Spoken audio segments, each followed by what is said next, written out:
welcome to the Talk of Fame podcast with Kylie Montigny. I hope everyone is having a great day. And on today's episode, we're talking with Sabrina Schoenberg. Born and Yay. raised in Chicago, Illinois, Sabrina is an actress, national champion, ballroom dancer, and founder of the Sabrina Schoenberg RES Foundation. Sabrina was one of the first living people in the United States to be diagnosed with RES and GLHS. Sabrina graduated from Columbia College, Chicago with a bachelor's degree in acting. Sabrina travels around the world as a competitive ballroom dancer. She has defeated several odds, training with some of the top coaches and professionals in the ballroom dance industry, and has become a national and regional ballroom dance champion. While she's not acting, ballroom dancing, and training for the adaptive CrossFit Games, she teaches children in the arts. Since Sabrina was a child, it has been her goal to start a foundation to make people more aware of RES, GLHS, and similar silent disabilities. She wants to tell her story and inspire others to go beyond her self-imposed, medically imposed, or socially imposed limits that have been set for them. She wants others to know that even if the odds are not in your favor or people might doubt your ability to do something, you can do whatever you put your mind to and accomplish your dreams. In May of 2023, Sabrina used her college graduation money to start the Sabrina Schoenberg RES Foundation. Welcome to the show, Sabrina. Thank you so much. Oh my gosh, that was so cool. That was such a good intro. Thank you. So, growing up in Chicago, what first sparked your interest in acting and ballroom dancing? Yeah, so kind of two totally different things. So growing up, just like all parents do, they put their kids in like every single activity just kind of to see what clicks. And at 3 years old, my parents put me in t-ball and soccer and this thing called Babes on Broadway. T-ball and soccer was just not my thing. I like couldn't see the ball. I was so uncoordinated. And I just fell in love with Babes on Broadway summer camp. And I just did all of their shows since I was 3 years old, and it stuck. And I just grew up from there doing musical theater and acting. And then as far as dance comes along, I always danced obviously with musical theater, but it was kind of more difficult to take group classes just because of my learning disabilities and my cerebellar disorder. So I always like was looking for something. And then my mom actually started to competitive ballroom dance. And that became a very significant part of my life, the people at that studio. And I always wanted to do it. But it was just a lot for a little kid to ballroom dance. So I would more just go there with her, and the people there became like my family. And so I grew very fond of the community and of the idea of ballroom dancing. And then my freshman year of high school, I actually didn't make the big musical because they only take like four freshmen usually. And it happened to be that all of my four best friends were the four freshmen that made the Oh show. my God. And so to cheer me up, my mom was like, "You can try ballroom dancing." And I lost my mind. I was so excited. They thought it was literally going to be like a 2 week thing and I would just be done with it. Like I would be over it. And they were so wrong because I am obsessed and it is now like replaced acting in my life. Hey, sorry guys, but I'd rather do ballroom dancing. Exactly. You grew up watching that, then you're just like it makes you want to actually do it more. Even if Right. it might be a phase, like you never grow out of that. Never. No. And it really has combined my loves of like movement and acting because ballroom, it has so many different styles within the like umbrella. So I get to switch from character to character, and it's really cool. Especially in musical theater, like you do basically every type of Right. theater production. It's that Yeah. one specific thing where you just do it over and over again, which is amazing. But I would hate to actually do the same exact thing over and over again. It would just kill me, and I'll probably leave if it keeps happening.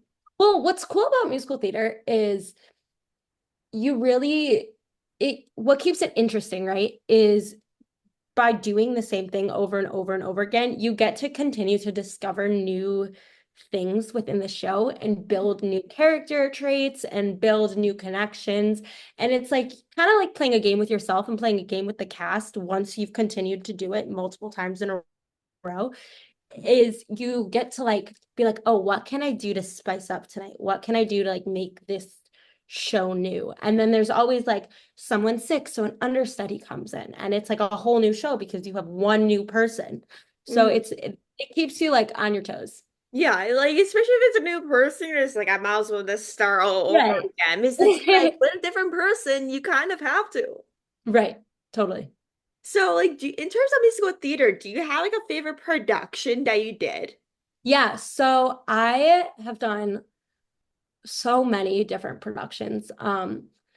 My favorite show that I've ever done, it was not a musical. It was a straight play called Dance Nation. And it was my senior year of college. So it was the most recent show that I've actually performed in, acting wise. And it was it was a beast of a show. It was such a hard show, but such a fun and rewarding show. And I related to it so much, because it is about a competitive dance team Mhm. and about going through struggles growing up. It's a bunch of middle school girls going through struggles growing up, and it is about puberty and it's just about finding yourself. And it was very rewarding. I love it. Like, especially with doing the same show or doing different shows that are like yourself, like it makes more of a more inclusive, it makes you feel more inspired if you, that is literally your situation. Totally, yeah. That show taught me so much about myself that I like did not know. Like it taught me what I can handle as a person and as an actress and where I need to rest and where I need to continue to keep up my momentum. And it also like the character Sophia is the one that I played, and she taught me so much about myself and like brought up so many new emotions in me that I didn't even know I had. Oh my gosh, that's amazing. Yeah. So, to go about ballroom dancing, share about your journey since you started and how did you become a national and regional champion? Yeah, I I got introduced to ballroom dancing, as I said, at a very young age. So I was around 9 when I was introduced because my mom did it. And I just did one lesson like here and there. Like I was not competing, not doing anything. Really, I was going to the studio with my mom after my doctor's appointments, and I would just sit there and I would play with all the staff and watch my mom dance. And she was not a professional, she just did it for fun. And then, like I said, years go by, and I kind of fell out of the scene. And then freshman year of high school, I really picked it up, and I would do one lesson like once a week. And then I started to do competitions, not too many. I would do every so often. My biggest awards that I had won at that high school phase of life was top junior, so like top kid ballroom dancer in the region, and then like top showcase, which is basically the routine with all the lifts. But besides that, I really had not done much. I was not very good. It was more just for fun. My freshman year of college, I moved down to the city of Chicago. So I lived in the suburbs, obviously, with my parents. And then when I went to college, I moved down to like the big city. And I had to kind of switch teachers because I wasn't going to be by my parents' house anymore. And so the teacher that I happened to switch to used to work at my mom's dance studio, and I was obsessed with him. He was the coolest thing ever. He was my first crush. He was like a god to me. He was always so nice to me. Like we would basically call it glorified babysitting because I would just play with him constantly while my mom was taking lessons. He would kind of just watch me, and I would follow him around. So when I switched, I got to reconnect with him, and he basically was straight up with me, and he was like, "Do you want to like me or do you want to be good?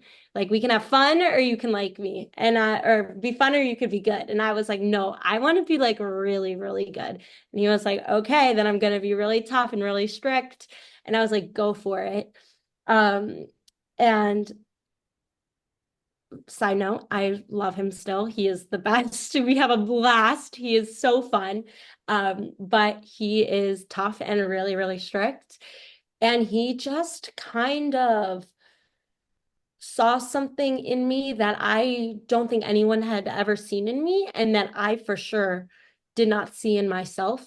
And he had kind of developed a training style and a training program specifically for me of what can we do to make Sabrina the best dancer she can be.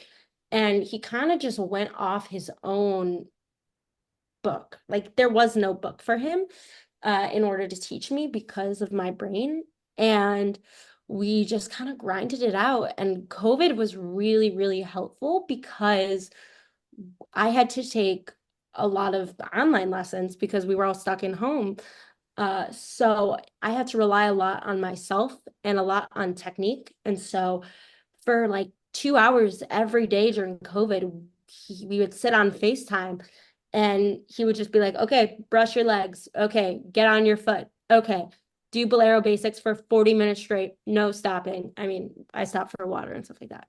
But yeah, we just kind of like grinded it out. And he is like a drill sergeant, but he's like a dad at the same time. And it's amazing. And we have just kind of grown like tremendously throughout the years. We've started with like regional champion, and then I've won some national champions and some world championships. And yeah, now we're here. And the fact that you've known him since you were younger though, Yeah. like in the history, oh my God, I personally would not handle myself. And what's cool too is like when I was younger, he knew nothing about dance, right? I know more about dance now than he did when I was little, because he just needed a job. So, I mean, who wouldn't though? Like, right. So it's really, really cool that this relationship has kind of blossomed, and now he's like my mentor, and yeah, he's amazing. does he still teach you now or no? Yeah. Yeah, so he's still my teacher. I see him Monday, Tuesday, Wednesday, Thursday, 4 days a week. Um, and I'm actually with him all week right now. We're at in Orlando for nationals. So I met him for breakfast this morning with the rest of my team. And yeah, we just kind of like grind it out. He's the best. He's literally like my second dad. Really? Especially being in Orlando. Oh my God, so exciting. I'd rather be there right now. I mean, who wouldn't? Especially after a Right. hurricane. I don't think it hit Orlando, but in the other states and everything, I'm just like, I still want to go. Yeah. Florida's amazing. So, can you tell us more about RES and GLHS and your personal experiences with these conditions? Yeah. So RES stands for Raman-encephalosynapsis, and GLHS stands for Gomez-Lopez Hernandez syndrome. They are huge words, so we just go by RES and GLHS. But basically, I am missing a part of my brain. So I am missing a part of the cerebellum. And for those who don't know, the cerebellum controls balance, coordination, movement, emotions, emotional regulation, temperature control, the way you feel your body. I can just go on and on and on. And I'm also vision impaired. So I have very little vision in my right eye and little to no depth perception. Um, so RES is definitely very rare. I am the one of the first living diagnosed cases in America. Um, and it is not talked about a lot, and there's not that much research on, and there's not much to describe it except it's like everything is a little shifted, right? Mhm. So I would say like everything takes 10 times more work for me, and everything like I don't have an autopilot. So everything is so much harder for me. And there's always just like random little things that occur. So like I can't walk in a straight line. I will never be able to drive a car. Um, as we speak, I'm literally losing my right eye. So my right eye is disintegrating into the ground, basically. What else? Just all these like random little things that compile into this one umbrella term called Raman cephalosynapsis. Oh I don't my. know, was that kind of like a good answer? Yeah, yeah, that's a good answer. Like, how old were you when you got diagnosed? Yeah, so technically I was born with it, but because of like technology growing over time, they weren't able to diagnose it at birth. I was diagnosed at 7 years old, but not with RES, just with a rare brain disorder, because I had actually chewed a hole through my tongue. So my like obsessive issues and impulses and not being able to feel all the like limbs and little things in my body, I actually chewed a hole through my tongue. And my parents were like, something is definitely wrong with our kid. Well, So, after they're like, okay, what's really right, going on with my child? exactly. And I also had so many delayed milestones. So, like, I didn't walk until I was almost 4. I couldn't sit up on my own. Um, I just had a lot, like, I peed in my bed for a long time growing up, just like a lot of random little, like, hints of different things.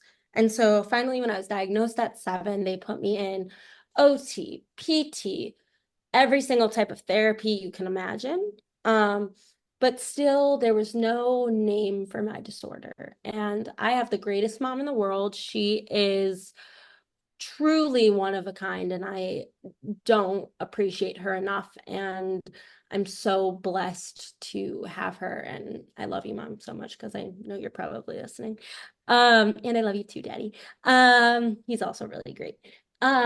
So we my mom is really great and she researched and researched and researched and she found this thing called Raman cephalosynapsis. So she called a doctor who was studying it and he happened to pick up the phone, which is like so rare that the actual doctor picked it up, Hmm. not like a Instead nurse, of like not like a assistants or reception. anything. Exactly. And it was at like a big Seattle University hospital, the one that Grey's Anatomy is based off of. Oh my So it God, was like a very, actually? yeah, it's like a very large hospital system that like the doctor shouldn't have picked up the phone, but somehow it was fate and he picked up the phone. And at this point, I'm 14 years old. So from 7 to 14, it was a nameless disorder, just called she's missing a part of her cerebellum.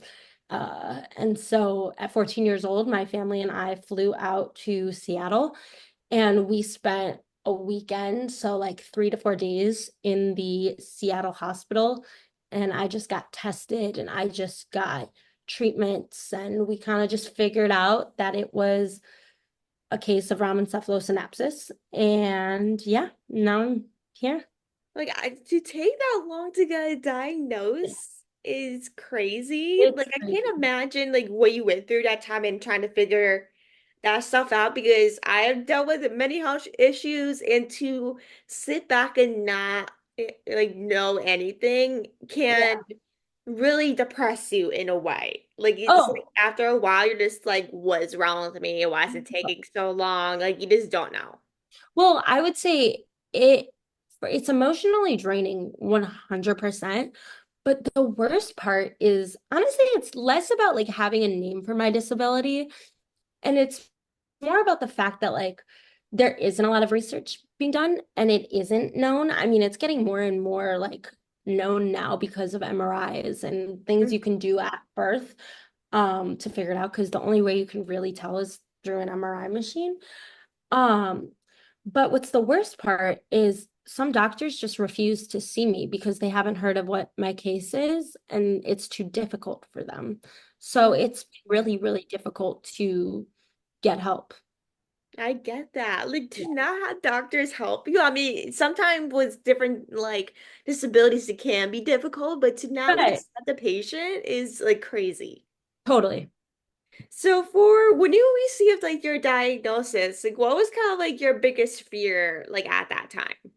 Um, ah, well, so that's funny that you say that because when I received my like diagnosis at 7, technically, there I was really genuinely like a happy kid. Nothing really fazed me. I kind of just thought this was normal, like going to all these appointments and like all these struggles were more normal. I would leave school every day early, so like that didn't faze me because like I would get to go to the dance studio with my mom after my doctor's appointments, and that's kind of like what made me happy.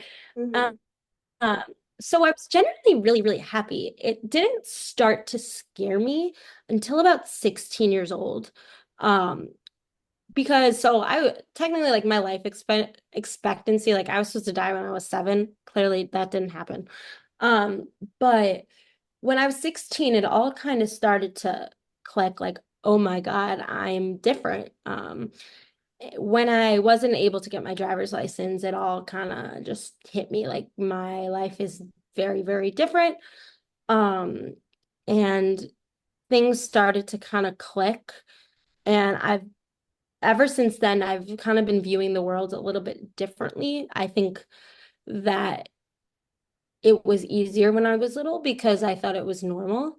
Um, and yeah, so I wouldn't say I was scared when I was little. I think my parents were terrified. And I was just kind of keeping it together for them because I didn't know any different. Um, but yeah, as I got older, it got harder. Like I feel like once you get older, like the more it hits you, the more you learn about the Right, diagnosis. Just because like when you're young, you're just like, I don't care, like I don't know what this is. Like you right, really are kind of calm about it in a way. But right. when you're older, you're just like, well, I can't drive like anyone else. I can't do this. Like it makes you feel like you're missing out on a lot of things. 100%. And now I'm like, oh, these certain things that I did when I was little, like that was not normal. That was not a normal childhood. Obviously, I didn't know that when I was 7. Like I just thought everyone went to a million doctor's appointments and like took a million shots and a million pills. Like, I Like don't it's know. like a no, very noble thing for a lot of kids. Right, right. And Like, now which could be possible for a lot of kids, but it's like sometimes when you're that young, you're just like, well, I want to go to dance. I want to go hang out with my right. friends. Like, you'd rather be anywhere outside of the doctor's office, which I am the exact same way. Yeah. So, to wrap up this episode, like, what's next for you? That is a wonderful question. What is next for me? So I am getting eye surgery this month to try and save my eye. So that's next for me.